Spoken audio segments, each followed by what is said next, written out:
Look, have mercy on What's me. up, everybody, and welcome to this week's episode of On the Bluff. I'm your host, Christian Fowler. Joining me, as always, thank the Lord, my co-host, Gabe Coon. What's happening, brother? Nothing much. Thank the Lord, man. Thank I'm the glad to be here with you every week. Every week. Every damn week. What's going on? Man, nothing much. Nothing much. I thought it was a good weekend. Nondescript? I thought it was a good weekend in Memphis sports, though. Like, ultimately, we had a lot of action. Of course, the headliner, women's soccer. I'm just kidding, not the headliner, but still a good story. Right. Women's soccer went and made it happen. That was cool. LSU win the first round game. Men's the soccer NCAA going to the tournament. Men's soccer in the tournament. Tiger basketball wins. Tiger football wins. We had a Grizzlies win against the Clippers. Yep. On Sunday. I mean, that was a nice weekend. All we do is win around here, baby. Okay, relax a little bit. Grizzlies are 2-8, so Yeah. I think that completely defeats that point. But you know what? I thought having a winning weekend where everything sort of went in the end right. That was a welcome change. Yeah. Based on where we've been at. Did you do anything? No, not at all. Well, I had I can't tell this. I had a buddy's birthday celebration at Topgolf. I visited the Topgolf in Memphis. Good time, good food, good energy. Were there any fights? No fights. It was noon. It was a little early for fights. It's a little You know what I mean? Like, I don't think people are like scrapping and clawing at noon. Now, once you go to the bar and it gets to about, what do we say, 8:30, 9 p.m., Yep. and you've been there for a few hours, that's where you could see some fights. But good setup, clean, beautiful, nice staff, friendly staff. Yeah, Hit a few golf I'm excited balls. to go. I drive by it literally every week on the way here, and every week Yeah, I'm like, I'll say this though, it is a smaller Topgolf. Yeah. Like if you've been to the one in St. Louis, it's 3 stories. This one's only 2. I think Nashville's 3 stories. Nashville's 3 stories. I've been to the one in Vegas, big. Dallas, I think, is 3 stories also. Yeah, so this is a smaller one, but I think it's perfect for what we need. Right. All right. I have a question for you when it comes to Topgolf. Is their food overrated or underrated? Is there a properly rated? Or that? Yeah. Oh, it's overrated. You think? Yeah, it's overrated, man. I think it's underrated. Really? I think their food is. I think it costs too much, and then they had like I don't know if you remember this, but Topgolf had like a show before they released nationwide. They had a show like dwindling down chefs and who was going to create their menu and get paid by them to create their menu. It's like Topgolf Chef, whatever it is. It's like Top Chef, Topgolf edition. Never heard of it. And it was supposed to be like this really good food, like fantastic, I don't even know what the word is for it, but really good food. Fine and dining. I just think and I think it's just, you can get some chicken tenders, you can get some buffalo wings, you can go that right, get a burger that's all right. I mean, knowing the backstory, I guess that makes it a little bit more probably overrated. But to me, it's just $12 for some 3 tenders and fries. I'm not even talking about the price. It's not. I'm I just mean, talking but it's about not the much. taste of But the I'm just food. saying the taste is fine. It's like if I went to Buffalo Wild Wings. That's what it is to me. I don't know, man. Some of their stuff is really good. Mac and cheese have you got? bites. Which one are you going to? Because I bet the one I've the been one to- in Nashville good. I've been to all the ones. One in Nashville food was solid. Yeah, that's One one that's in- the best one. One in Vegas food solid. St. Louis was fine.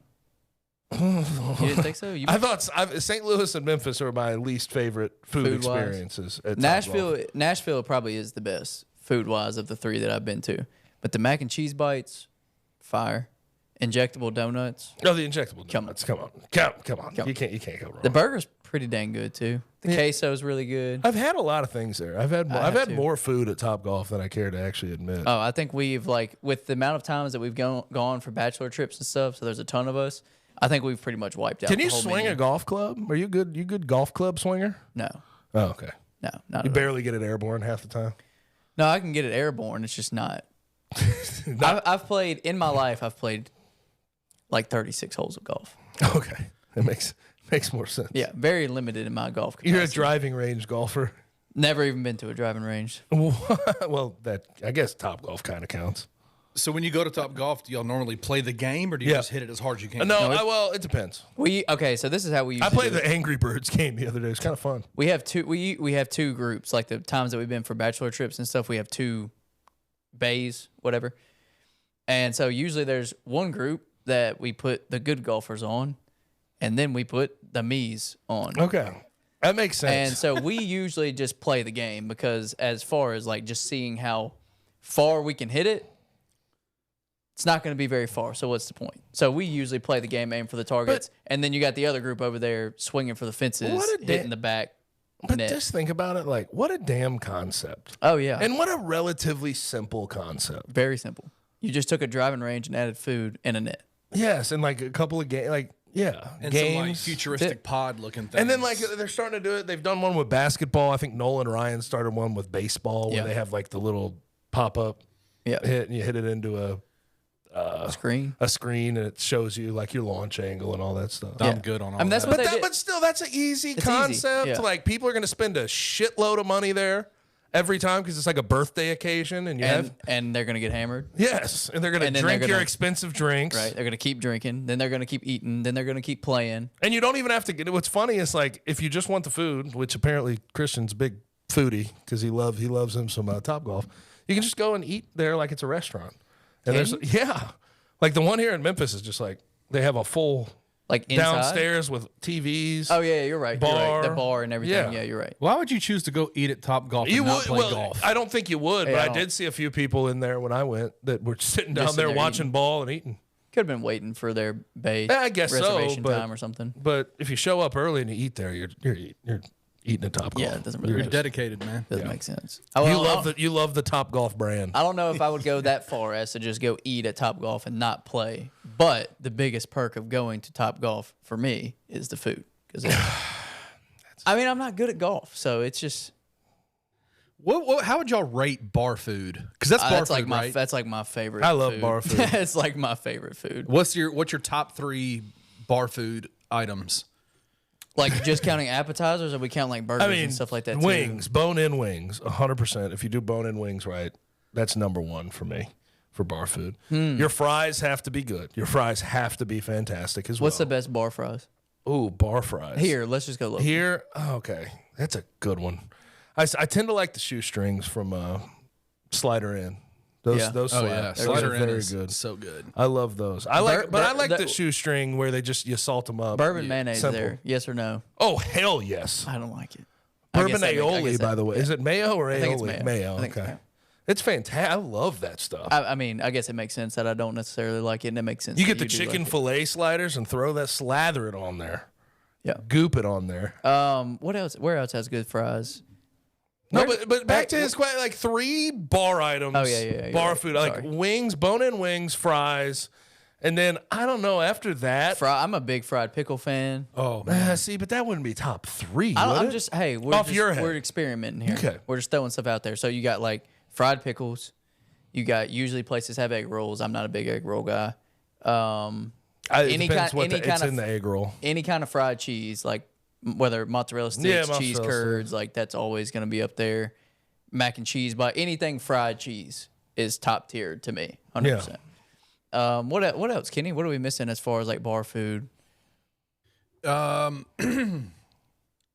There we go. Let me think. I'm thinking. I'll tell you. Because I'm not a big bar food fan. You're Like, not? I don't think bar food is that good. He's bougie. I just He it's almost just the said I am. same thing every time. I love it. Well, but I mean, Sloppy, I get it. greasy, messy. Yeah. that's the best. That's the best. I mean, if burger is included, I mean, in that, that's number one it's for me. it's definitely no particular order. You need good fries. You need good bone-in wings. You need a good burger. I think like So just burger counts. whatever order. Yeah, like bur- jalapeno poppers or anything like See, that. but like here's the little thing, Kenny. appetizers? What I disagree with you on, like it's the same thing every time, is like for me a burger is an experience. Oh my gosh, yes, it is. Like just no matter where you go, it's slightly different, and one can just be so damn delicious. Another Yes. one can be very Mid, average. it's just like Like, and they do them different. You may want some pink in the middle. You may want the flat top. Mm-hmm.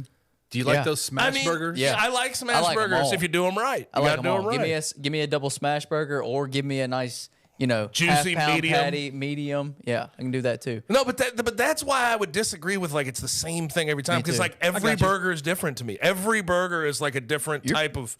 You're preaching to the choir over here. I am a burger. And then you can go barbecue, get some onion rings on it with some barbecue Yeah. sauce. You could Yeah. go blue cheeseburger. You could go with the one with the Breakfast sunny burger. side up Yeah, egg. breakfast burger. That's Yeah, I mean, that's stuff. I don't know. Kid. Like you could just. I mean, if bar food's just burgers, I could eat bar food every night. Me too. I love trying Best burgers before we. best jump into burgers. it. That's tough, brother.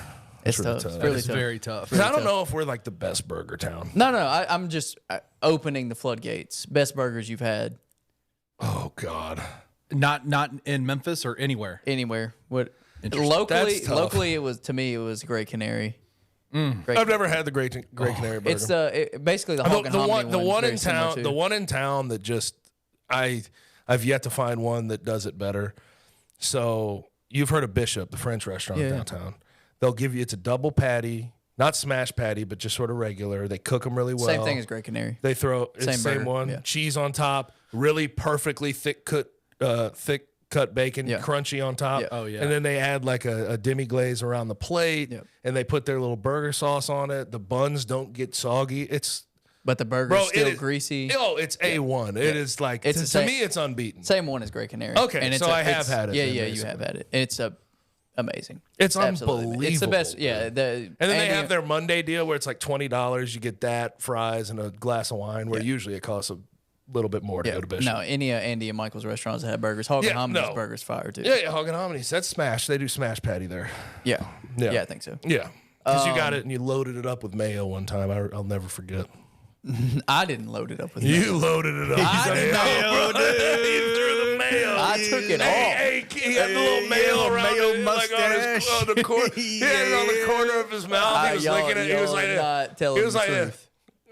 I he had was to- licking it off. That man pulled mayo out of his purse. We've told Hey, it. and then here's the other thing. He gets his chicken biscuit from Chick-fil-A Oh and my throws God. and lather just goops the mayo on there. Yeah. 2 whole mayo packets all And over his. we've talked about this before on the show. What happened was you guys were clowning me. We did shame you. that I was gonna get just mayonnaise on this burger, and the waitress took it upon herself to tell the kitchen to Mayo it up. absolutely Mayo it up. Put drop- that mayo to on it. drop the mother load of mayonnaise. I do on remember this him thing. going to the kitchen, going to the bathroom, and going to the kitchen and be like, "Hey man, can you give me some more mayo?" No, I literally took the bun off and had The to mother scrape load, the mayonnaise mother off. load of mayo. Pause. Yeah, had a little bit of he mayo. had to use load and mayo in the same Load- sentence. I don't know what his deal is. Loads of mayo. It was an accident. It was an accident. All right, now Tiger basketball. Yeah. This is a tough transition. Let's hop into it. That was fantastic, brother. was. First half, nasty, but they came out in that second half and held Mizzou to 19% from the field. Yeah, played pretty much perfectly. Awesome on defense. They played those 5 guys that we thought were going to be the starters for extended minutes, and we saw how it turned out. Yep. The upside defensively was great. Upside offensively stayed there. Javon Quinterly was phenomenal. And it shouldn't be surprising considering he's played at Mizzou on the road in SEC play before since he was at Alabama. But that, in my opinion, when it comes to the Penny Hardaway era, impressive early season, like out of conference wins to sort of stamp your claim, like we are here this year. That's the one. Yeah. That's the one that I think we'll look back on this season and say, we knew game 2 Right. that this team could accomplish what they accomplished by the end. Yeah, and I mean, we talked about this last week. Just what do we expect, or what how do we view this game going into it? Because we've only seen one game, and it wasn't necessarily the prettiest. So how are they going to handle this big step up in competition on the road, SEC opponent? And I don't know if you shared this sentiment or not. I think you did, but just the fact that Penny Hardaway's teams, they play up to competition. Yeah. They know when to play when the lights are on. And then on top of that, what this team has as far as veteran experience, like it just felt like they would come to play in this game. And as you mentioned, the first half wasn't perfect. Second half was dang near perfect. Second half was really good. Javon Quinterly proved exactly why Memphis went and got him as their point guard for this season. That starting 5 that you mentioned that we thought it was going to be throughout the offseason looked really, really good on the floor together. Defensively, And big the improvement. starting 5, for those that are not go familiar ahead. exactly with the conversation, it was Javon Quinterly, David Jones, Jaquan Walton, Caleb Mills, Jordan Brown, all those 5 on the floor at the same time, man. It's almost obviously they handled that game well. And if I'm just looking at it as a whole, it's like, don't mess with success. No. But I mean, seeing those guys and how they operate on the floor at the same time, it's like, damn, I want to see them starting. I want Right. to see what type of starts they can have against good basketball teams if all 5 of those guys are on the floor at the same time. And then obviously with that, you'd have some different, different ways to attack. You'd probably have to stagger minutes, keep some guys on, make them play extended stretches, and sort of rotate guys in because you don't want to do the platoon swap. Although I think they have that ability with some of the guys they have coming off the bench. But I just see those guys, and I want to see them play 25 minutes a game next to each other because it looks – it's palpable. It is like this team could absolutely get to the tournament and run through the first two games with that type of lineup if they play it consistently. Yeah, I want to give my overarching thought and takeaway on this game because to me it's the biggest point. We can get into the weeds on the Missouri game and what it means and moving forward and positives and negatives. But to me, the one thing that matters from this game outside of the win, all offseason, our biggest point of contention or our biggest question mark was, okay, Memphis finally has all the pieces that they've been missing in the past. They have three-point shooting. They have bigs. They have everything. They have the star point guard. They have everything they haven't had in the past at the same time. The one drawback that we could consistently go to was they've never played together. Yep. It's a new team. How's it going to mesh? How's it going to work? How are they going to get through this crazy non-conference schedule with a team that hasn't played together outside of a few months practicing? Yep. And they answered that question. First test passed. That was an A. Yeah, because we've been so concerned about chemistry and gelling and how long is the gelling going to take because we've seen the past two seasons that Penny Hardaway's teams have taken until midway and maybe even a little bit later in the year to fully gel and look like the team that they ultimately were at the end of conference schedule. Yeah, but we talked about you can't have that. Can't have that. The conference is too bad. Non-conference schedule is too good. And they answered the bell. In game 2, quality opponent, top 60 team on the road. Underdogs, too. 2.5-point underdogs going into this game. They win by 15. The defense wasn't great against Jackson State, 77. They dropped that down to 55 against Missouri. You mentioned the second half defense, holding them 19% in the second half. They made 5 field goals the entire half. They were locked down defensively. And Sean East, who's really one of their guys, he had, one field goal attempt in the second half? Yeah.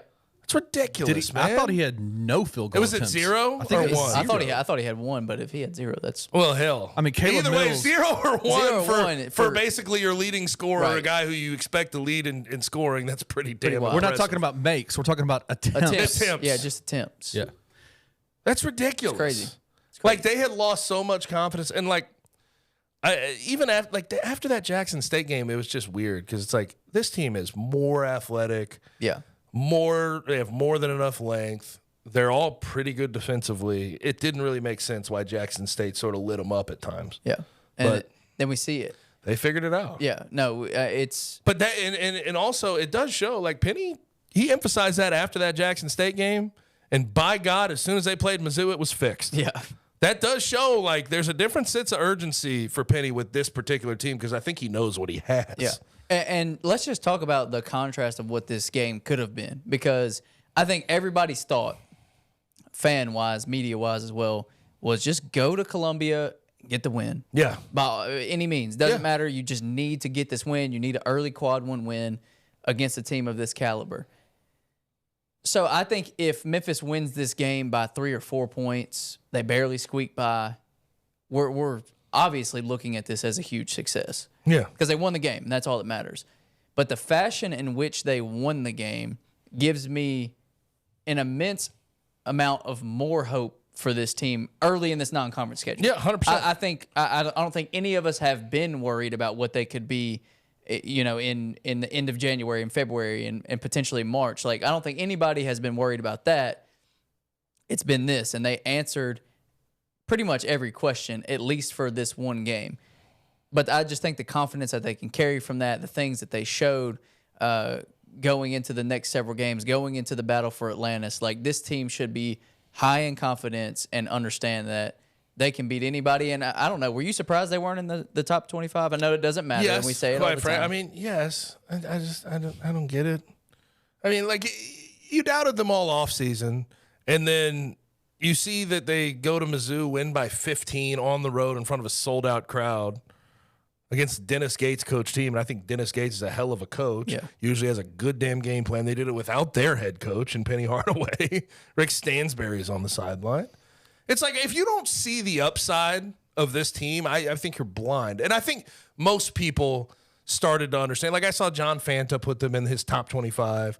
Gary Parrish, top 25 and 1. He threw them in there. Like they're getting a lot of nods. And Jeff Goodman put him in the top 25. Yeah, but the other polls, like people doing their personal polls, Right. And also like the AP poll, they had 53 votes. They were probably not far off from being the 25th team in the AP poll. You're not going to call them number 26? They're 26. I know that's your pet They're peeve. 26. Whatever. I have given up on it because people like that. People really do enjoy that. That's always it is my pet peeve. That's always though. been your thing. I don't get it though. Like I it's don't just if you're not in the top 25, you're not in the top 25. I mean, but hey, There's only 25 votes, Everybody loves James Madison. so you can't be 26th.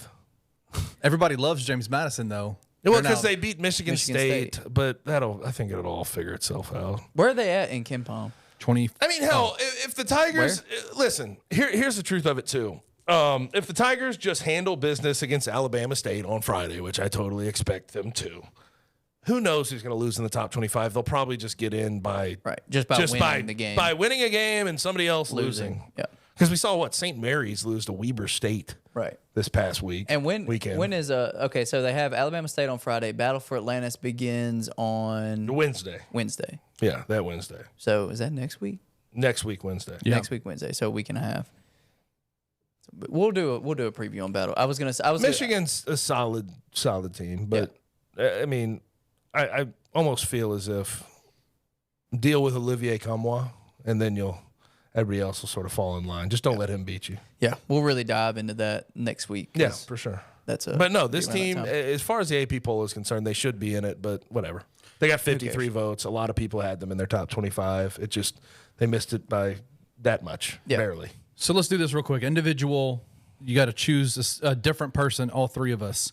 Who impressed you the most from that Missouri game? Who impressed me the most? Somebody go first because I know I'll take the not easy one. Okay, I'll give the obvious. Yeah. I know just to give him his flowers. I know we've talked about it a little bit, but just to go further into it, Javon Quinterly, because you've had and here's why. It's not necessarily because of everything that he did just on over the weekend against Missouri. You've had a lot of people showing some skepticism towards Javon Quinterly. Maybe not a lot. Injuries, but injuries turnovers. and just the way that he looked for the majority of the year last year, coming back from the ACL. You just had a lot of people questioning: is this the player that he was 2 years ago at Alabama when they went on that deep tournament run? Like Nate Oates' comments. Yeah, Nate Oates' comment on there's just been, which was a slick shot. It was unnecessary. But there's been a lot of question marks, at least from outside, surrounding Javon Quinterly.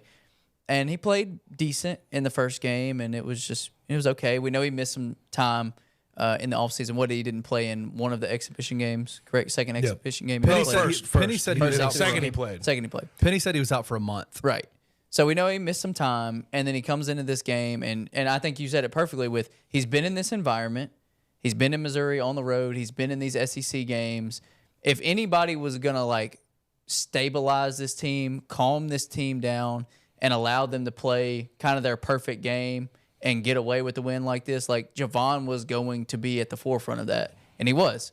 He answered the bell for that. He played an incredible game, not only with what his scoring brings, but just his overall presence on the floor, I think, is such a calming thing for this team. You just see everyone, it almost is visible. Yeah. You see everyone kind of just relax and chill, and they know that he's got it. Javon is going to run the show. He's going to make the best decisions 90% of the times, whether it's passing the ball to somebody, whether it's taking a shot, whatever it is. Javon, I think they trust him, and they should trust him to make the correct decision. So, yeah, and then, man, that play where he dropped the Mizzou defender and then knocked it down was just pretty. Yeah. God, I love seeing stuff like that. The one I'm going to go with, and you could really do this for the first two games, but Jaquan Walton. And the thing is, I asked this today on the show, and I want y'all to sort of answer this for me. In the Penny Hardaway era, when someone puts up a three, when we talk about confidence level, that three is going to be knocked down, whether there's a hand in the face or he's wide open. Jaquan through 2 games, what I've seen from this guy, this is a pure shooter, man. Yes. This guy, the confidence I have when he puts up a 3, it's ridiculous. He was 3 for 5 in that game. He's 66% on the year. I think he's 6 for 9 through 2 games. Yeah. But he can get it anywhere. And defensively, I've been impressed as hell. Yeah. And like, it's not just, okay, knockaways, using your length, getting into the passing lanes. When he guards someone off the dribble and they try to test him at the rim, he will block your damn shot. He's got that type of athleticism. Right. He had 2 blocks in that game against Mizzou. So, man, like all around, Jaquan Walton is just one of the most impressive players on this team. And like when we talk about like, and I don't know how it works because what's this, his third year, fourth year of college ball? Third or fourth. One at Georgia, one JUCO. Like I don't know what this looks like, but man, like he's got somewhat of an NBA skill set. Oh, yeah. At least a role playing skill set at the very least. Just with his length and 3-point shooting. Like ability. he impressed the hell out of me. He jumps off the screen every time you watch him. Yep. I think for me, the guy that I think will end up being the key for the Tigers the entire season, and has somewhat been a question mark, especially coming into the first game of the year. He wasn't in the starting lineup, and that's Jordan Brown. JB, Figure that's where you're going. It's and I totally agree with this. This was going to be my second one Because and this is what I noticed, and I don't know if you guys noticed the same thing. Even in that first half against Missouri, he looked out of sync. He looked a little bit plodding. Well, I mean, he's not in his best shape. He's Right. not getting up and down the floor that well, and it doesn't necessarily look like he's engaged every possession. But when you look at his numbers by the end of the game, you're like, He played a hell oh, of a game. shit, he had 12 points, Right. 6 rebounds, and he was a team high in plus minus. Right. You're Well, like, let me tell you this, well, though. damn. Yeah. Okay. In that second half, there was a moment that I go, he's in shape. Yeah. Like, it just clicked. Like, you know how when you're playing ball, if you haven't played for a long time, because all reports are telling us that JB didn't play a whole lot of ball during the offseason. Like, there was not a whole lot of picking up of the basketball. But when you're out there playing and you haven't played for a long time, you get out there and everything just feels foreign to you. That's that. And then one day it just kind of flips for you. That second half against Missouri, there was a move in the post where I was like, he got it. He just got the feeling back. Like because there was this movement that he made that you could tell was different than any other post move I've seen him make in the first game and the first half against Missouri. And he dominated the post in the second half, dominated the play. And so I think for me, Jordan Brown is going to be the linchpin for this team moving forward. He's so great to have, man. Because if you get late in the shot clock, if your backcourt's struggling, Dump it down. Just throw it into him, let him cook. Screw it. He'll get a shot off. Yep. And it'll be a relatively high percentage shot. I mean, he's not necessarily the most fun guy to watch. I'm not gonna act like he is, Right. but he gets the damn job done. That's all that And matters. it's like it's a resource, especially offensively, that they've never really had. Yeah. And people will say, well, Jalen Duren offensively was not. He did not want to be dominant offensively the first half of the season he was here at Memphis. Yeah. So it's just different. It's different altogether. And by the way, last thing, and I think we're going to move on to football after this. Even without DeAndre, this front court has the potential to still be one of the most dominant in the conference for sure, but in college basketball because, I mean, against that Mizzou team, I know they're small, but they out-rebounded 47-33. Paint points 38-20. Like they still have guys that can make you pay, that do the dirty work, that can play some defense. They have a well-rounded team right now. Yeah, couldn't agree more. So a lot of positives for Memphis basketball. Memphis football, on the other hand, they get another win, but albeit another super ugly and not encouraging win. Didn't you say fugly last week? I did, That was yeah. a fugly win. Yeah. Holy. Which one was worse? So it's like this one was This probably- one, yeah. You're on the road against a 3-6 Charlotte team who can't throw the ball out of their own shadow. They threw 4 picks and you won in overtime. Yeah. Because you also turned the ball over 4 times. And you also couldn't stop the run to save your life. So Okay, where do we even start? Can we start with like the little positive you can take from it? yeah, I'll start They there. won the game. They won. They're 3-0 in one-score games in conference. Yeah. Positive. Yeah, So they're 8-2. They're going to play SMU this week. Big game. Maybe Positives? Blake Watson. 22 for 83. 83. But he did have 2 touchdowns. 2 touchdowns. But either way, Let's leave that there. He had a fumble at the goal line, too. That's also true. Inside the 5. That's also true. Inside the 5. So let's leave that there for now. Negatives. That defense, I don't even know where to begin with how to fix it. No. Like, you can't even, in 3 straight games, they've given up 35 or more points. 38 or more points, really. Yeah. In the first one, North Texas, okay, good quarterback, Chandler Rogers slinging it everywhere. I thought you were in position. You had good one-on-one matchups. Your DBs didn't make plays. Mm-hmm. Okay, you chalk that one up. You're like, okay, maybe next time they'll make plays. Against South Florida, Byron Brown, freshman quarterback, just coverage bust after coverage bust. Just all over the field. Yeah. Like no one in position, wide open receivers, just running wherever the hell they want to go. And you're like, okay, well, coverage bust. Maybe they tried to run a zone. Guys were not familiar with what's going on. USF is really fast. Whatever. Then you get to Charlotte. And you go, okay, well, they can't throw the ball. They can't throw the damn ball. The secondary has been exposed, but they've been pretty decent against the run. It's outside of the Navy game, maybe, and that's Navy. It's different. And a guy who had 4 yards all year and now has 202 yards. And 3 touchdowns. And 3 touchdowns.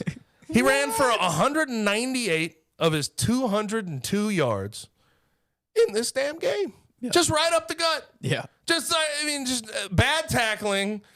Defensive linemen couldn't get off blocks, which surprised the hell out of me. I'm like, I thought we had more playmakers. I thought there were more playmakers up there. But Hassan Wilson had the game of his life, and I doubt he'll ever have a game like that again. Yeah. And then outside of that, like the other thing they did, play action tight end in the flat. And he had 117 yards and 168 that the quarterback threw for. Yeah. Doing that. Yep. That is the easiest game plan. Like, if I'm a defensive coordinator, it's not. I can't imagine it's that hard to game plan for a plan like that. We're either going to run a power run play at you or play action the tight end into the flat. Load the box and have flat defense. Yes. I mean, for God's sakes. Pretty easy. Make the quarterback beat you. Whenever he was asked to beat you, he threw picks. 4 picks.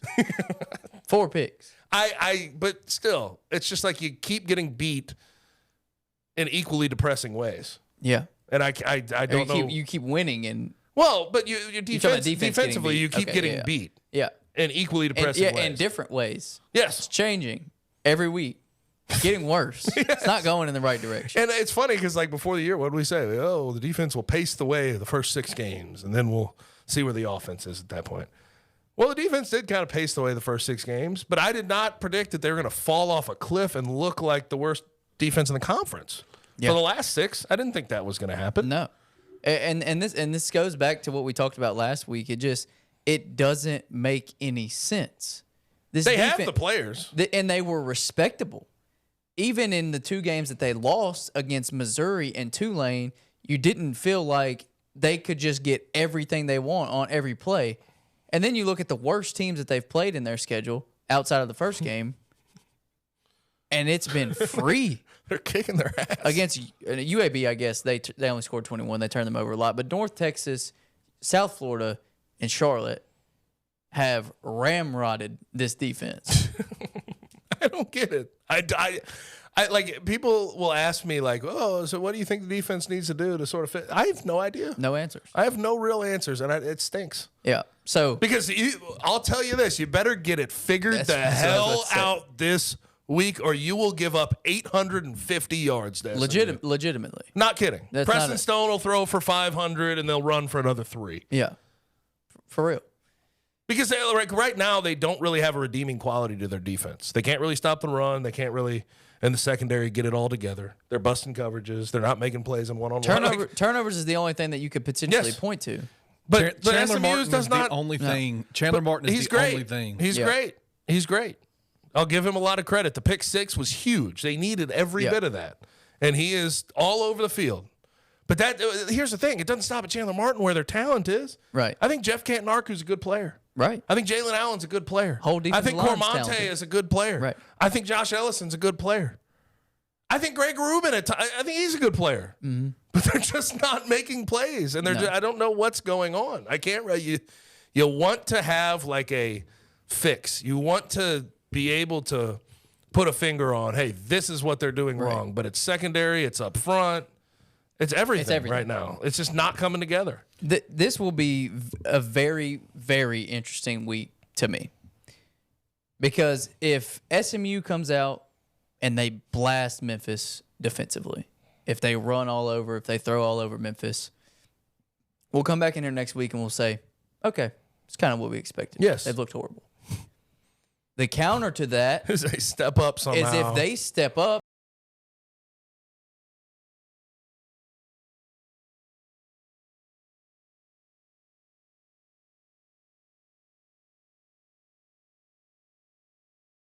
than we thought. Because they're just not engaged. Yeah.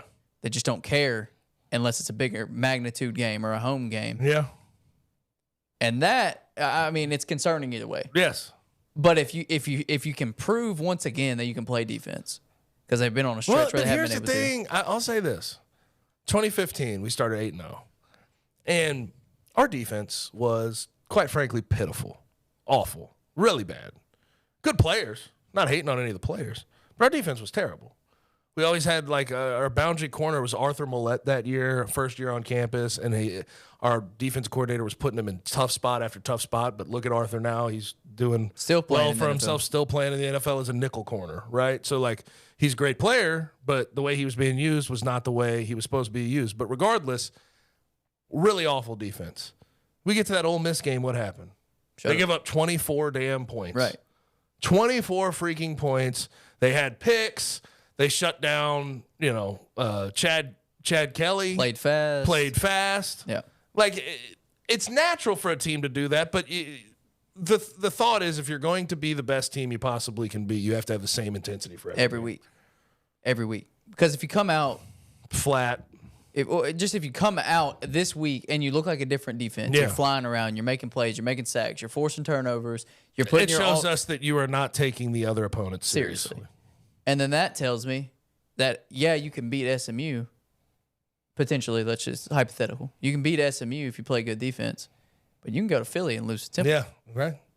Be nervous for that next week. Right. And that's some stuff that would happen in this scenario. For sure. Memphis would beat SMU, and you'd say, oh, my gosh, it looks like they can go to the conference championship. Then they would go to Philly and lay a goose and allow 48 points to a terrible Temple team. Mm-hmm. Like, that's the trajectory that we're on right now, if it truly is a fact that this defense just is not engaged in playing their best ball week in, week out, depending on opponents. Yep. Because, yes, they lost to Missouri. They lost to Tulane. But they made some timely stops. They looked good. Yes. It didn't look like this. Yes. Optically, this is horrible. Yes. This is miserable against terrible teams. Terrible too. teams. Teams Kenny, what did you say Charlotte was averaging a game? 16? 16 points a game. Like, at least when Cody Schrader just tore you up in the fourth quarter of that Mizzou game, you can look back at the end and you're like, look what he did at Tennessee this weekend. And he's the leading rusher in the SEC, right now, yeah. right? So, like, you can make excuses for that. You can say, oh, well, that team's There's a damn caveat. good.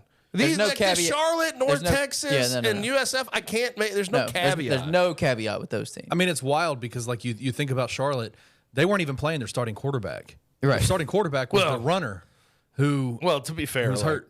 None of them are very good.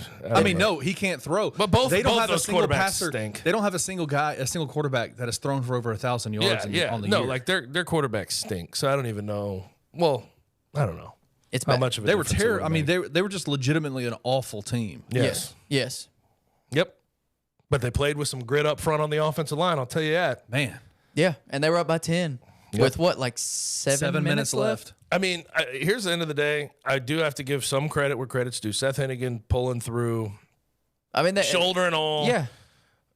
After watching Tevin throw the pick, he's like, all right, I have to pull this thing out. Yeah. We have to make something happen. We gotta- We're in a damn war with Charlotte right now. Right. So I'll give credit. Yeah. He's hurt more than he's leading you to believe, and he's still pushing through. Tanner Gillis, give a lot of credit to the kid. Missed a field goal early in that game. He's the third string guy. He was the second string punter coming into the year. Yeah. And he has to be the kicker right now. And he nailed a 41-yarder to go to overtime. Where'd he go to high school? I don't know. Lewisburg High School? Oh, Lewisburg, shout out. But nailed a kick to send Yeah. them to overtime. Like there's some things in there that you can give praise for, but overall, just the product, the defense, it's just so frustrating. Because even that, you say, well, they nutted up over those last 7 minutes and they scored. They scored twice. They kicked the game time field goal. They go to overtime and they win. But they did it against a trash team where scoring 10 points in 7 minutes really isn't that big of a feat. And quite frankly, it's disgusting how many mistakes this team makes game to game. Like I put out, I don't know if you saw my tweet over the weekend. It's like they asked the football gods, how many mistakes can we make against this terrible team and still win? Yeah. And still squeak by a win. And then they get their answer and they make that many mistakes. Yeah. A double pass in the red zone. Yeah. What the hell are we doing? 4 turnovers. What are we doing, man? A double 4 pass. turnovers. The double pass. And also, like, Against Charlotte.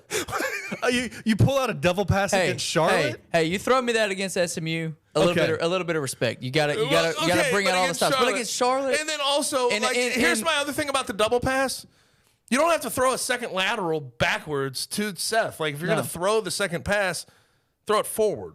Because that's the whole reason you do a double. What is that stadium called again? Bank of America? Is that No. They have one on campus. They have one on campus. Oh, they did? We were wrong? Yeah, we messed that screwed up? that up a couple weeks. It's Jerry Richardson Stadium. Yeah. Apparently Jerry it was Richardson. awful. They hold like 15,000 Okay, people. so I mean they're In Jerry Richardson Stadium. in Jerry Richardson Stadium where they could probably hear the traffic outside of the stadium. Running double passes.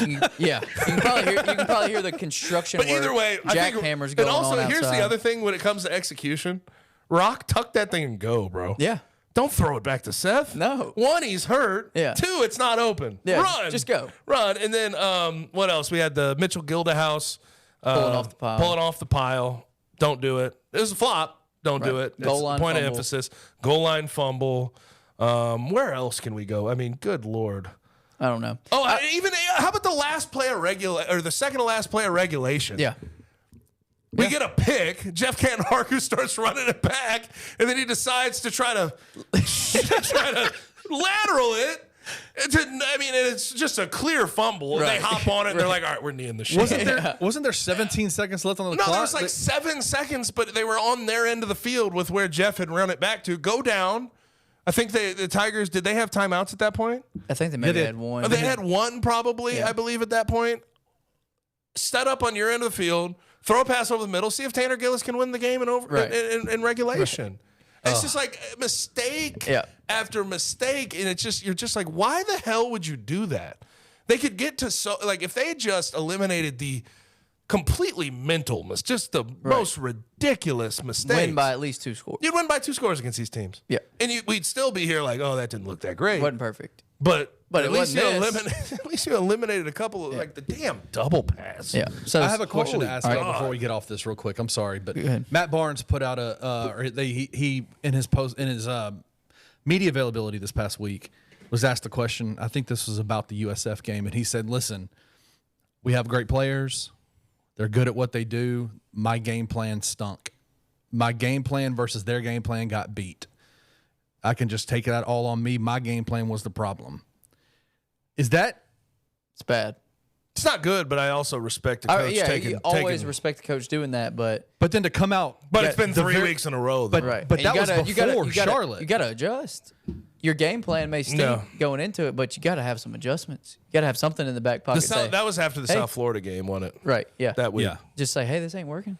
Then they go and give up 38 to Charlotte. I like taking accountability. Of course. But if you're going to take accountability, it has to change. Right. It's just like Ryan in the offseason saying, well, 6-6 is not what we aim for, but you have to do better than that next time. If you're going to if you're holding yourself accountable to the expectations, you have to get back to set expectations. You can't just. And I know he's trying. But I'm sure it's not a lack of him watching film and trying to break it down and game planning. Yeah. It's just maybe his game plans aren't quite there. Yep. All right. But that is a scary thing to hear Let's a D coordinator say. I'm going to get a little serious for a second. Kenny, I'm going to pose a question to you. I'm going to look dead at you in this camera right here, or this camera right here. I don't know exactly which one is live right now because Monday Night Football is playing to my right. Look at your camera. My camera right here. All right, Kenny. Talking about Matt Barnes.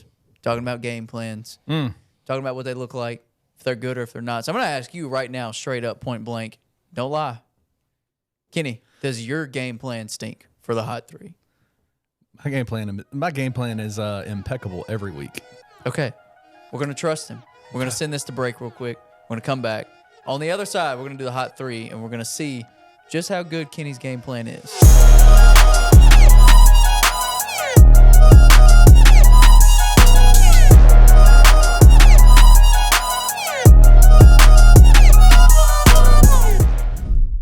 Bluff City Media and Bluff City NIL are proud partners of Coaching for Literacy, a Memphis nonprofit using the power of sports to impact childhood literacy.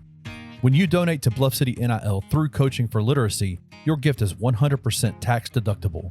This partnership is a win-win-win.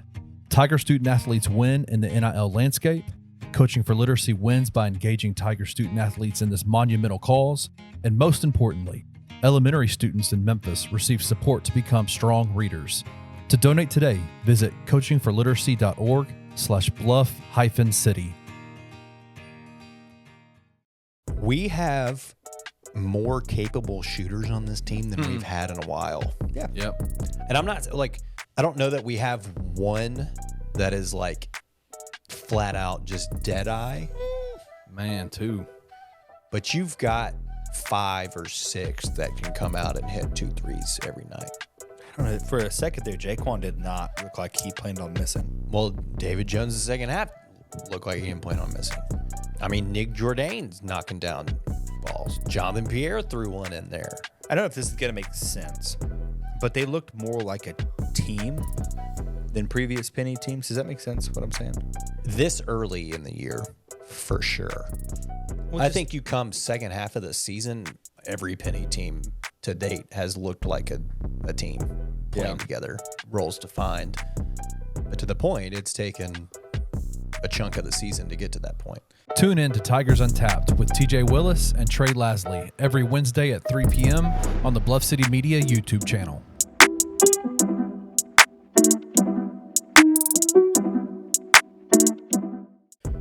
We need front court depth, right? I would say Jaren and Tillman, we're fine with those two. We just need some front court depth. I think Jaren and Tillman could be your starters. Man, the hell with that, man.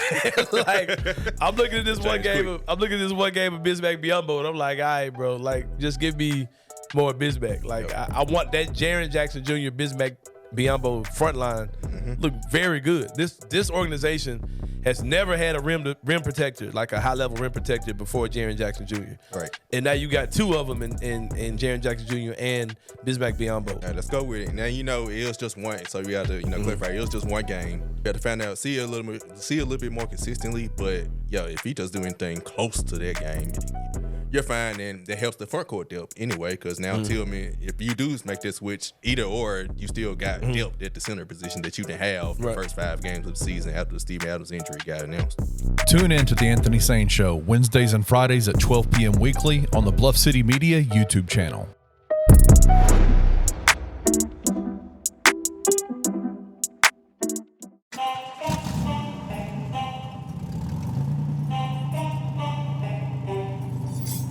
Discover a world of possibilities at Streetcars of Memphis. Revamp your ride with the ultimate auto transformation. From booming audio systems to eye-catching wheels, powerful lift kits to sleek drop kits, cutting-edge LED lights and light bars, we've got it all. Unleash your style with confidence. Feel the next level of auto care at Streetcars of Memphis. Your dream ride is just a visit away. Visit us online at www.901scm.com and let the transformation begin.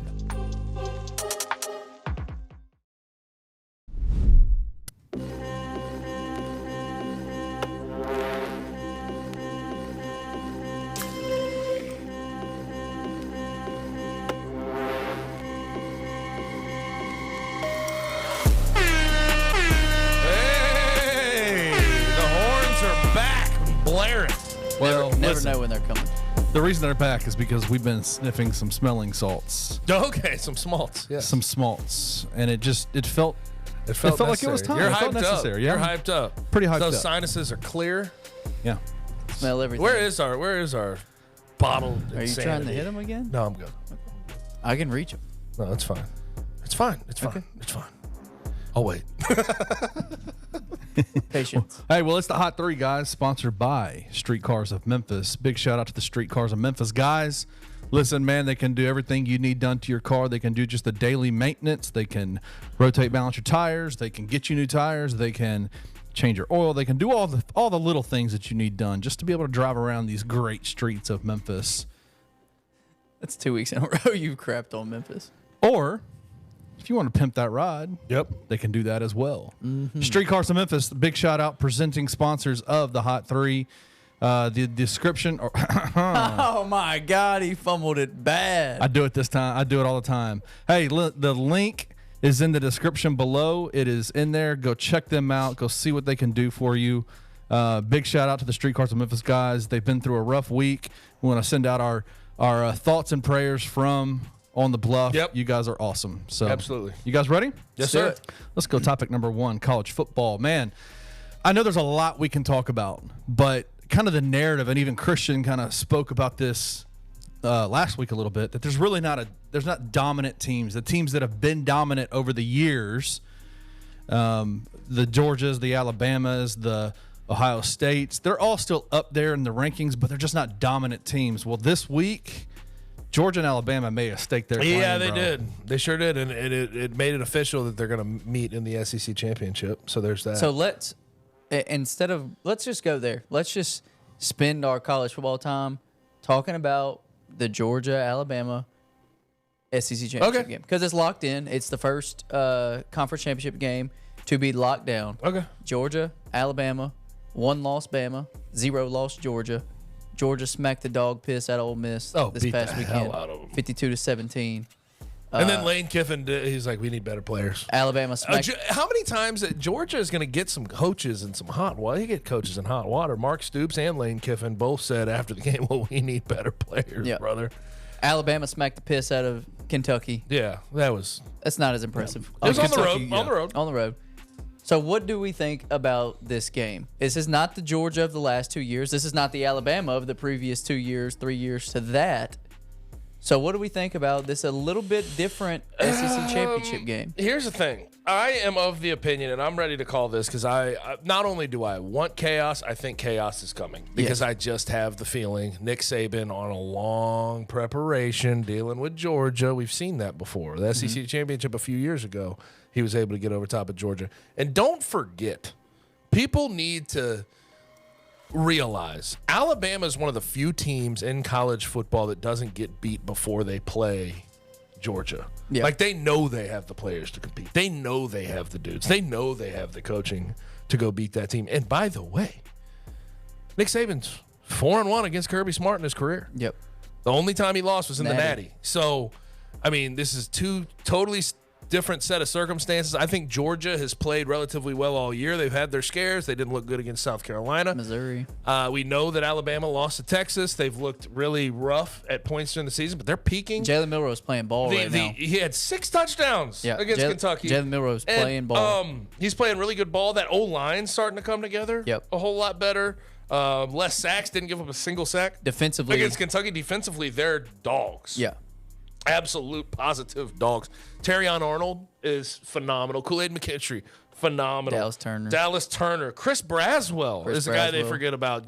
Dallas Turner and him get after the quarterback. Yep.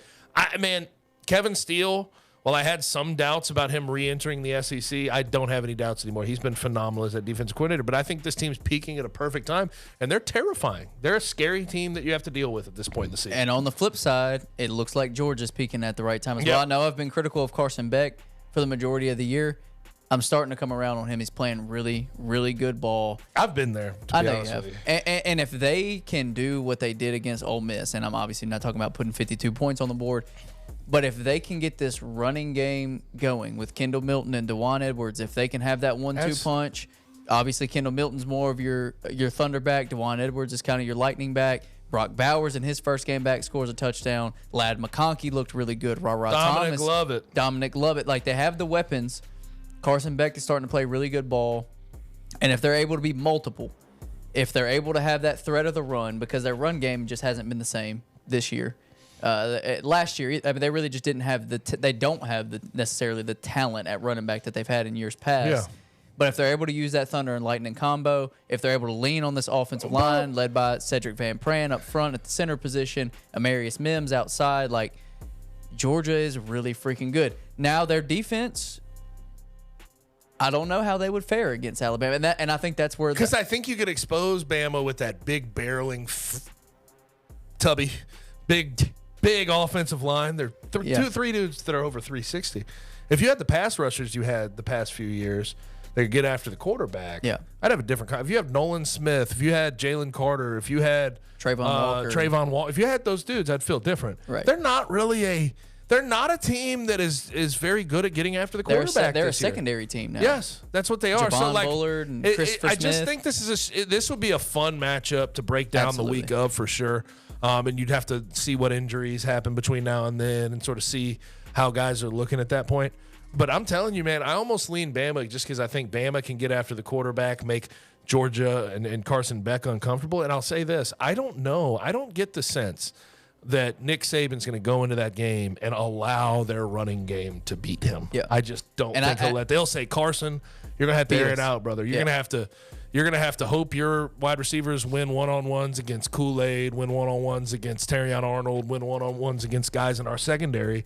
If you can expose us that way, that's how you're going to beat us. Yeah. Because I just don't think they're going to run for 250 yards against Alabama. I don't think that's that. I don't think anybody's really capable of doing that right now against this Alabama team. Yeah, and I think Bama has the great equalizer, which is always a mobile quarterback. That changes things completely. It allows them to rattle a defense in a different way. Now, if you're scheming up, you're Georgia and you're scheming up this Alabama offense, how do you go about it with the introduction of the legs from Jalen Milroe? And he's been better with the ball the back half of the season. Like, what do you do? Like, what is your game plan? Who are you trying to make beat you? I'm trying to make Jalen Milroe beat me with his arm. Okay. I mean, that's where you have to go. Okay. Because we know that Bama can run the ball and they'll lean on the running game. We know that Jalen Milroe can run the ball specifically. And he's improved as a passer this year, no doubt, 100%. throughout the season. But it's the same. It's kind of the same thing for both teams. Both teams are more, throwback, lean on the running game, lean on the offensive line. So sell out to stop the run, and it's really going to be whatever quarterback wins the game with their arm, in my opinion. Now, like you said, we got a long time. We'll really get in the weeds on it when we get there. And by the way, speaking of college football playoff, we'll see what the rankings look like. I still can't make sense of Oregon ahead of Alabama or Texas, really, for that matter. But regardless, we could have some wild shit down the stretch. This is going to be the next month. If it was a one-loss Georgia, one-loss Bama, Oregon wins, makes Washington have one loss.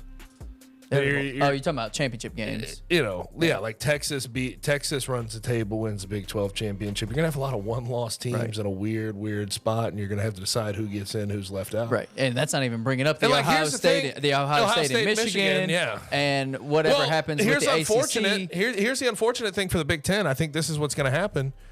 Whoever wins that game is in. Whoever loses it, bye. Yeah, that's where we're at. Agreed. All right, Kenny. Next topic. All right, staying in college football, we go from two really impressive teams to a couple of unfortunate situations. And we had some coaches getting fired. Yeah. Unfortunate for the coaches. Not for Jimbo. Not for Jimbo. That's a very fortunate thing to get fired. Texas A&M, after I think he's been at – how long has he been at Texas A&M? I think 5 years, right? They let go of Jimbo Fisher. Obviously – the big talk has been It's what probably his been buyout. 7 years. He won the national championship 2015, 2014. No, he won it in 2013. 2013. It was the last year with the BCS thing. Okay. Anyway, so he's been there for. This was his 6th year. 6 year. Okay. So five and 10 full. games. Okay. Yeah. And then obviously in a really tough situation he was brought into, but Will Arnett from Mississippi State was let Zach go from. Arnett. Did I say Will? Will Arnett is an actor. Zach Arnett. Excuse me, Zach. I apologize. I know he listens to the show. Yeah. Zach Arnett was let go from Mississippi State. What are your guys' thoughts? I know you guys really want to talk about Jimbo. Yeah. So does that mean we start with Zach Arnett? Yeah, sure. Just for the sake of it? Yeah. Tough situation, brother. I kind of feel for him in a lot of ways. He's a DC to a legendary coach who passed away. Terrible situation to be thrust into that quickly. You have to manage your roster, make sure they're getting by when their coach just passed. You're going to have a short recruiting clock, and you're recruiting different guys. I think his downfall really came down to not just necessarily losing games, but their style of play this year is a complete escape from what they did a year ago. And Will Rogers is nowhere to be found. They're playing Mike Wright from Vandy. They completely gave up on the air raid style deal. He didn't hire anybody to do it. They're trying to run the ball, even though they're not capable of running the ball with the guys they've recruited. And their starting running back has been hurt. Yes, for the last several games. but they've been recruiting a lot of guys that are pass protection, long armed. Right. That's what Mike Leach always wanted. And now you're trying to force the run. Your defense is still solid. Like, I'll give you credit for that, although maybe not so much against A&M. But that was his downfall, in my opinion, is letting that offense go. And Will Rogers he was a net negative in that offense. Right. When he was a great quarterback for 3 years before that. I mean, I agree with all that. So I'm just going to the flip side with Jimbo. Real quick, before can I ask you a question about Zach real quick? One of the reports that have been coming out, even from Mississippi State media, is that Zach is not a very pleasant person to be around. I can totally understand that. How much does that play into? Well, is that a part of it? You think into the firing? Into the firing? No, not at all. No, because here's what I'll say, Kenny. Like, when people, okay, sure, they may use that as an excuse. You think there aren't top level coaches that you think Nick unpleasant Saban to you be think around? Nick Saban is sunshine and rainbows every day? If you're winning, you can be a complete asshole. Right. You don't have to be pleasant to be around. There are days it was not pleasant to be around Mike Norvell. There are days it's not pleasant to be around Ryan. Like, they're human like everybody else, and they have their highs and lows. Right. Some coaches are just ornery, but that doesn't mean that if they were winning, They get fired. that he would get fired. I think it's a mix of the fact that they're 4-6, 1-6 in conference. They just got blasted by 40. And he may not have the best bedside manner. Right. That's what they'll blame it on. But I think ultimately he was a placeholder. Right. Didn't work out. I think a $4 million buyout, Yeah. something tiny. Yeah. So they're like, Not a let's big just deal. move on to our future. Now, on the flip side, Jimbo Fisher, which ironically enough, these two teams faced off on Saturday night. Speaking of Mississippi State and Texas A&M. Real close game, Texas 51-10. A&M blasted Mississippi State. Not really surprising necessarily. But speaking of buyouts, Jimbo Fisher's buyout, $76 million. I believe he had a 10-year, $100 million contract, if I'm not mistaken. All right, I have the numbers right in front of me. You ready for this? Yeah. Within 60 days, A&M owes him $19.4 million. Woo. Within 120 days, they owe him an additional $7.27 million. Christian, I forgot I owe you $19.2 And then, million. for real. and then from 2025 to 2031, Jimbo Fisher will get paid $7.27 million a year. A year. Don't coach anymore, Jimbo. Would you coach? Would you be done?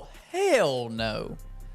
No. I would sit on my ass. He's what, in his 60s?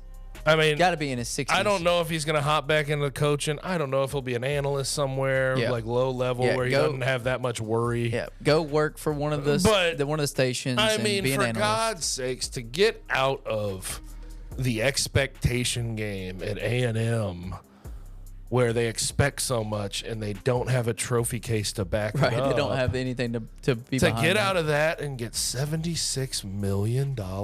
Woo! Oh my gosh! I Jim- bet, like, as much as Jimbo probably won't admit it this way, that has got to be a relief. Yeah, big That's dub. got to be big time. Like, oh my gosh! I bet he slept like a damn baby. Oh God! I hope he did. Yeah, that's a big dub. You don't want to get fired, No, but for 76 if I'm million, gonna get fired, fire my ass for 76 million, For sure. please. Less than that, hell. yeah, way less than that. Way less than that. I'll fire you. You get 10 million. Yep, please. But yeah, I 5 mean, million.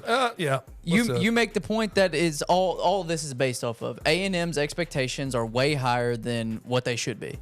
A&M has never been a well-known football school. Yes. They've never won They were anything. never good in the Big 12. They were never good in the either. Big 12. They had a couple of solid seasons in the SEC, but Johnny Manziel is who you Right. can thank for Yeah. every bit of expectation that they've created in that's the it. 2010s. That's it. That's where it all came from. And quite frankly, I buy into the fact that A&M could be a hell of a football school. Yeah, because they And can recruit. Well, because they pour Money. hundreds of millions into that program. Yes. They don't give a damn. They just fired a dude and they're willing to pay a fired coach $76 million to get didn't rid even, of him. And didn't even bat an eye at those They don't numbers. care. They don't Yeah. care. They'll just Right. keep throwing money at it. Yeah. Now, winning is hard. I get that, but man, I think that if you get the right coach who understands the job, who can go in, coach offense a little better, Hell, or find a good OC. I think they could be one of the best teams in college football, and I think they could be a college football playoff caliber team. Yes, they can because they can recruit top 5 classes every year. It's just Jimbo was not that guy. No. Jimbo fooled us with that 2013 national championship. Yeah. That's what it was. Ring, ring. Because he did have a quarterback. Ring. But what is that? That's Lane Kiffin and Mike Norvell's phone ringing. Okay, this is Do what you I'll answer say. this This call? is what I'll say. Mike Norvell. Let's start there. One, I think the timeline is going to be a little strange if Mike were to say yes, because Mike wants to compete for a college football playoff this year. And He they're in wants prime- to be prime at Florida position. State right now. So if he decided he wanted to jump to A&M, I don't know if A&M and the timeline would work out, because they probably want somebody on campus now to keep Evan Stewart there, Right. to keep Connor Wegman there, Right. to keep all these 5-stars. Walter Nolan. You want to keep all those guys there. You want somebody there to recruit and make sure that you can retain the roster, because the roster is very freaking good. And they very good. lost enough of those guys. Yes, those 5-star exactly. guys this past season. Like, if you're A&M, this is why you fire the guy now, is so you can find somebody quickly Right. to come keep the roster and then keep recruiting. So Mike Norvell, if he's competing in the college football playoff, that's going to make the timeline a little complicated, although you take Mike Norvell in a second if he says yes. Dan Lanning's one I've heard. yeah. That would be an interesting one. Do you want to leave Oregon to go there when Phil Knight is in your corner? Phil Knight's the reason you have the job at Oregon. You have a good relationship there. Do you leave for A&M? Because I think expectations are kind of similar. Like They're lower at Oregon. I don't know. Hey, you're right. It's don't know. close. It's very close. similar. It's close. It's very similar, but he did raise he made that. Relevant. He again. made Oregon good again. Yeah, he raised that ceiling again. So he's got some sweat equity there. So you wonder if he would want to leave that. Who was the other one you brought up? Lane. Lane. Makes sense. It does. I have talked to some Ole Miss folks, like behind the scenes. They don't seem that nervous that he'd leave for it. But then again, like if you're taking the job at A&M, are you okay with the expectations they have? Are you okay with it? Right. You have to wrestle with that first. But guess what? They can drop baggage. They can't. You'll get paid $76 million on the way out. So Right. there's that. a win. So it depends on what the contract offer is. But like you just have to decide: am I cool with getting fired from here after 4 years if I don't get to a SEC championship? Yeah. You know what I mean? Like, Yeah. it's just tough. It's tough to deal with. The smaller names that would be easy timeline wise, and they would take the job in my opinion in a second. Mike Elko, who was the former DC there at Duke, got Duke to 2 back-to-back bowl games, which him and David Cutcliffe are the only coaches to ever get that done at Duke. Yep. And you see how good they are, even without Riley Leonard for most of the year. So he's one. And then the other one I have heard is Jeff Traylor at UT San Antonio. Yeah. But then you have to decide, can he recruit at high enough level? Exactly. Are people lining up at the door to play for Jeff Traylor? Right. I don't know if that's necessarily the case. Those would be the smaller names, but I think they're going to go after every big name that you could possibly 100%. imagine. They're going to exhaust all options. Those boosters at A&M are not going to let you not They make probably a think splash hire. they probably think they can get Nick Saban. That's how cocky they are with their money too. They're not going to let you not make a splash hire. All right, Kenny, last point, and let's get out of here. All right, topic number 3, NFL news and notes. Man, it was a pretty crazy weekend in NFL football. Y'all talk to me about it. We're gonna go one topic here because we have gone pretty late, and we got to get out of here at some point. But I think this is a great spot to end it on. This is probably the biggest storyline in the NFL as of right now. Number 2 overall pick in the 2023 NFL Draft, C.J. Stroud, has been a revelation for the Houston Texans, a program that we know has been dry for quarterback talent for quite some time, other than the short stint with Deshaun Watson. We all know how that ends. And so the question becomes, can C.J. Stroud be the guy? Can he bring the Texans back to relevancy? He just beat the Cincinnati Bengals after he's coming off of a game where he threw for 470 yards and 5 touchdowns, broke and the rookie record where did he win that game against the Bengals? On the damn road. on the road in Cincinnati. And to be fair, Devin Singletary had a hell of a game too. Right. But 150 yards. the couple TDs. last 2 games, what has he done? Yes, I know he played the Buccaneers 2 weeks ago, whatever. The last drive, you put the ball in his hands, straight up ice water. Yes. Took him down the field, threw a touchdown to Tank Dell to beat the Bucs 39-37. And then this past week against Cincinnati, Took him down the field. He threw a terrible interception. He was in a 3rd and 2, intended to Tank Dell. Cam Taylor Britt picks it off. Cincinnati's able to score a quick touchdown, get the ball back in his hands. He takes you 45 yards down the field, gives you an opportunity. 55 yards, 38-yard field goal to win the game. To win the game. Hits Dalton Schultz. The dude's a stud. Yeah, he's incredible. He's ridiculous. And, I wonder how quick. This is what I want to know. If he continues this, how quick do we start putting him in top 5 category? Right. How quick do we start putting him there? He's already in the MVP conversation. Yeah, weirdly enough, I do believe that, but I don't know if that's going to stick. Conversation he could have is one different bad than, week, and right. then, the Texans could be, by the end of this year, if they're 8-9, do you give... But he's in the conversation, Yeah, I and think that's that's impressive fair. as hell. What else? With that Texans team, I sort of look at where they're putting all the praise, and C.J. Stroud deserves a lot of it. D'Amico's great, and also Bobby Slowick, their OC, is going to be. He should be a head coach somewhere next year. There's no question about it, and I don't know how replaceable he is because he's done to see a rookie quarterback like C.J. Stroud with a terrible offensive line. Well, no, not terrible. Yeah, terrible because they haven't had anybody. Guys, but when they've been healthy, they've been really good. They've been terrible because they haven't had half of their starters for the majority of the season. The past few weeks they've gotten a little more healthy, right? So I don't want to. But I'm just saying they've been impressive. First few games of the year it was terrible because they had nobody. They didn't have anybody. So just to be able to do that with a rookie quarterback, with an offensive line that's tethered together, with a receiving core that's led by what was Nico Collins, a 7th round pick? I don't know, something like that. I don't know how. Anyway, he may have been Nico early. Collins, who has really not ever done anything in his career. Tank Dell, who he did okay last year, but this is his best year. He didn't do much. He didn't do much last year. He was decent last year as your number 1 going into the season. Tank Dell, Robert Woods, rookie Robert Woods, who is pretty washed, and Dalton Schultz, solid tight end. Yeah. That's not much of a supporting cast to put around a rookie quarterback with Damian Pierce and Devin Singletary at running back. Just not much. What he's done is created a great rapport with those guys. Though. Exactly. The rapport he has with a damn 5'9" wide receiver, Tank Dell doing what he's doing, that's that's wild. I never would have projected that watching him at Houston. And he was a great player. Noah Brown's had 400 yards over the last 2 weeks? 173 and 156 over the last 2 games. It's ridiculous, man. They are a fun team to me. They're a very fun team. And the Bengals, by the way, dead last in the AFC North. Yep. And then also, come on. I know you said one topic, but I'll just bring up a quick one. Josh Dobbs, man, my favorite player in the NFL. That's all. Right I mean, now. it's awesome. It's crazy. Good Lord. I mean, just what he's doing with the Vikings. He didn't even know where the damn home locker room was this week. Did you see that? He was like, the guy was like, guys right leading him down there. Him. Still 268 yards of TD. He ran for that crazy, that just ridiculous hoopty hoop.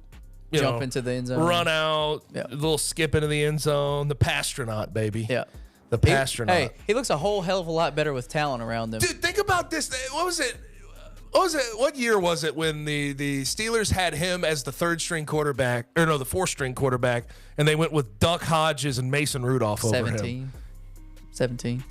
Come on. 18, What are you doing? Yeah. He's on your roster the whole time. Right. Every time he's gotten an opportunity, he's been a solid quarterback. He hasn't been bad. And he was not bad with the Cardinals. No. They just stink. They just suck. Although they did win this week against the Falcons with Kyler back, but Kyler's back. Right. Kyler's a better quarterback than Josh Dobbs. Right. I'm not telling any. But no, he's been very, very impressive. Yeah.